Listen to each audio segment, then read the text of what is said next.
अनुभवी आंखें सच दिखाते हैं, छुपाते नहीं।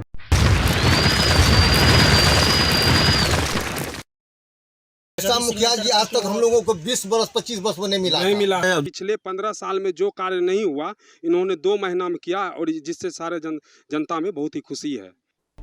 जय हिंद दोस्तों, गांव देहात और सीधी बात करेंगे बिहार बेबाक बात में।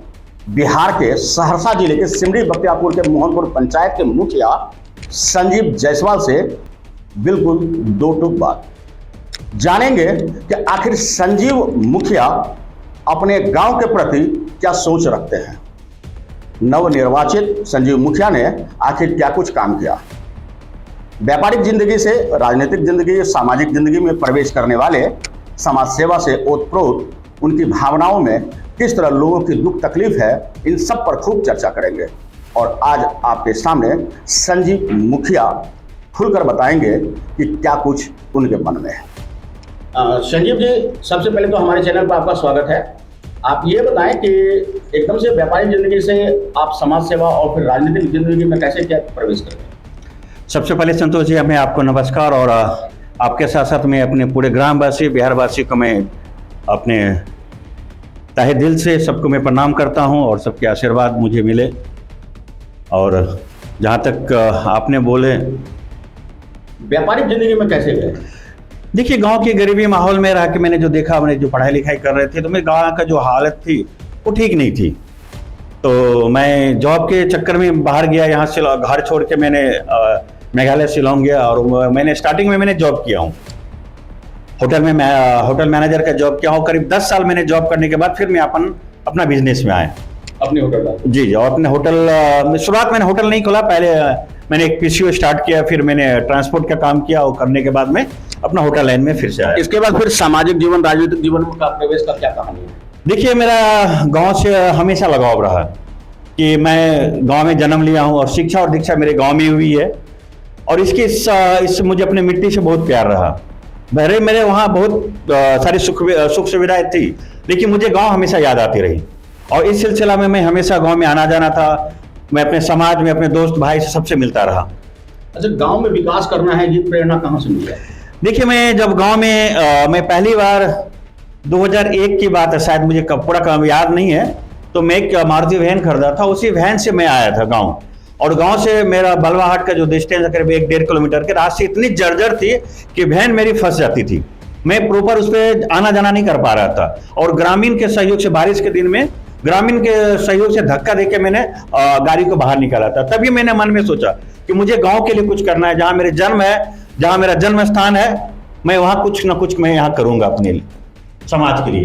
देखिए, अक्सर बिहार से लोग बाहर जाते हैं, कमाने के लिए जाते हैं, रोजी रोटी की समस्या उनके सामने खड़ी हो जाती है और तब वो गांव से बाहर निकलते हैं।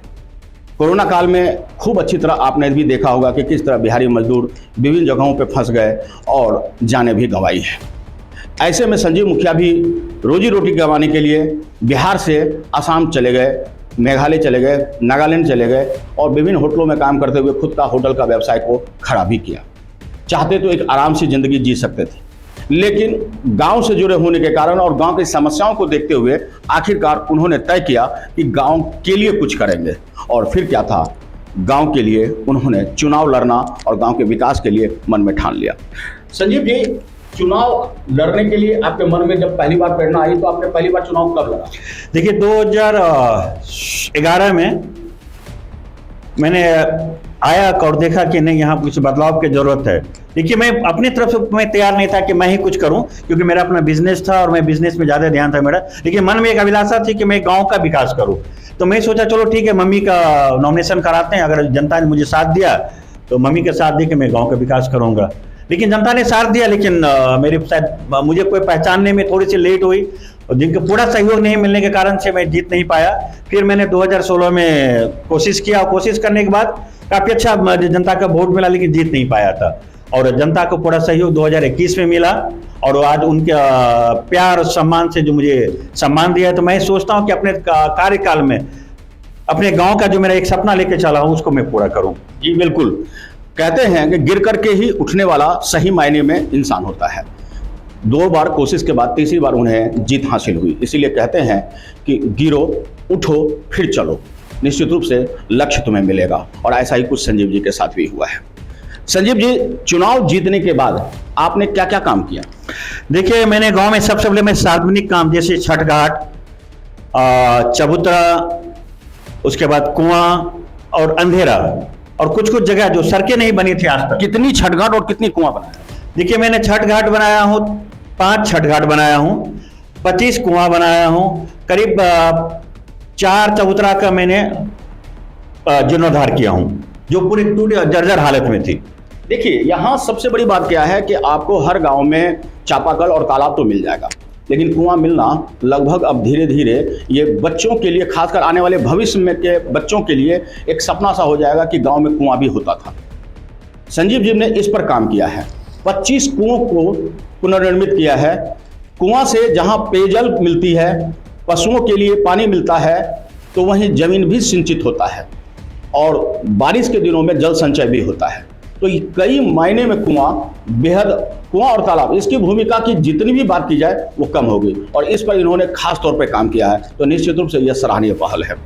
सड़क को लेकर के भी इन्होंने काम किया है, क्योंकि किसी भी गांव का विकास का रास्ता सड़क होकर के गुजरती है। सड़क के लिए आपने क्या किया है?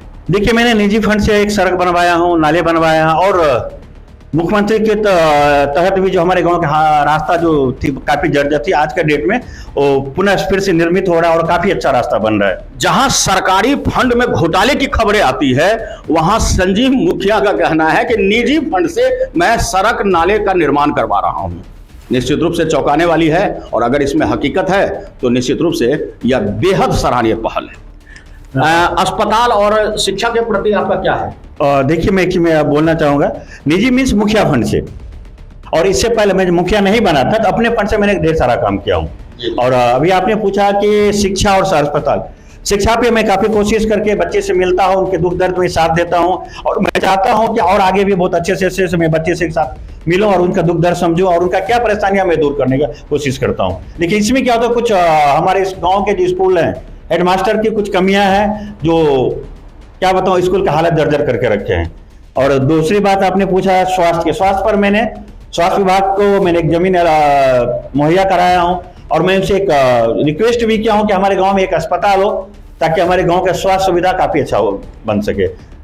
और गांव में बनवाने का कारण है कि हमारे गांव से जो अनुमंडल का अस्पताल है करीब 10 किलोमीटर है, और जिले का वो भी 10 किलोमीटर है, तो काफी परेशानियां होती है आने जाने में। अच्छा, देखिए, मुखिया जी चुनकर आते हैं और गांव के सरकारी फंड से गांव के विकास के काम भी करते हैं। आपका गांव और गांव से अलग क्यों होगा, कैसे होगा? देखिए, हमारे साथ युवा बहुत है, जो मैं सबको काम दिया हूँ, लोग काम करते हैं, और जो भी बात होता है, युवा पर आज के डेट में बहुत पढ़ लिख के अब आए हैं, उनसे मैं सलाह लेता हूँ, उनसे बात भी करता हूँ। और मैं चाहता हूँ कि मैं बाहर देख के आया हूँ, मैं हर एक ऑलमोस्ट इंडिया का हर एक स्टेट जा चुका हूँ, गांव में जाके देख के आया हूँ, तो कैसे विकास होगा मेरे एक माइंड सेट है, और मैं चाहता हूँ उसी तरह शहर के जैसे अपने गांव को बनाने के लिए। संजीव मुखिया अपने गांव को एक आदर्श गांव में तब्दील कर रहे हैं। उनका सपना है, उनकी आशाएं हैं कि गांव के युवाओं को साथ में लेकर गांव का पूर्ण विकास करें। यहाँ सड़क अच्छी हो, यहाँ शिक्षा व्यवस्था बेहतर हो, यहाँ स्वास्थ्य सेवाएं भी हो, और स्वास्थ्य सेवा के लिए वो जमीन मुहैया कराकर प्रशासन और सरकार से उम्मीद करते हैं कि जल्द से जल्द वहाँ निर्माण कार्य भी हो। कुआं का निर्माण, तालाबों का पुनर्निर्माण, छठ घाटों का निर्माण, यह बताने के लिए काफ़ी है कि संजीव मुखिया का प्रथम प्रयास, पहली बार मुखिया बनना और उसके बाद उनका यह प्रथम प्रयास निश्चित रूप से बेहद सराहनीय होगा। इनकी बातों में कितनी गहराई है, कितनी सच्चाई है, अगले एपिसोड में हम आपको दिखाएंगे और बताएंगे कि वहाँ के लोग क्या कहते हैं, दिखाएंगे और बताएंगे कि वहाँ के स्कूलों की हालत क्या है, क्यों शिक्षा की व्यवस्था पे वहाँ के हेडमास्टर हों या फिर तमाम शिक्षा पदाधिकारी क्यों ध्यान नहीं देते हैं, या फिर तालाब हो या कुआं, छठ घाट हो या सड़क, सब पर चर्चा करेंगे और सब कुछ आपके सामने खुले आईने की तरह लेके आएंगे। बिहार बेबाक में आज के लिए इतना ही। हमें दीजिए इजाज़त। अगली बार एक नई कहानी के साथ, एक नई सत्यता के साथ और नई खोज के साथ हम संजीव मुखिया से उनके ही गांव में जाकर मिलेंगे और करेंगे बेबाक बात। चैनल को अगर आपने सब्सक्राइब नहीं किया है तो सब्सक्राइब जरूर कर दें, और यदि आप अपने गांव के बारे में भी कुछ जानना चाहते हैं, कुछ आप बताना चाहते हैं, तो कमेंट बॉक्स में कमेंट करना ना भूलें। जय हिंद दोस्तों। तो आज के लिए इतना ही। हमारे साथ बने रहिए और खुद को रखें अपडेट। तो देखते रहें अनुभवी आंखें न्यूज, और हाँ, पढ़िए भी अनुभवी आंखें अखबार। हमारे वॉलंटियर सदस्य बनिए और आधार कार्ड, वोटर कार्ड की फोटो कॉपी भेजते हुए हमें इस नंबर पर कॉल कीजिए 8826227802। लाइक और सब्सक्राइब करना ना भूलें दोस्तों।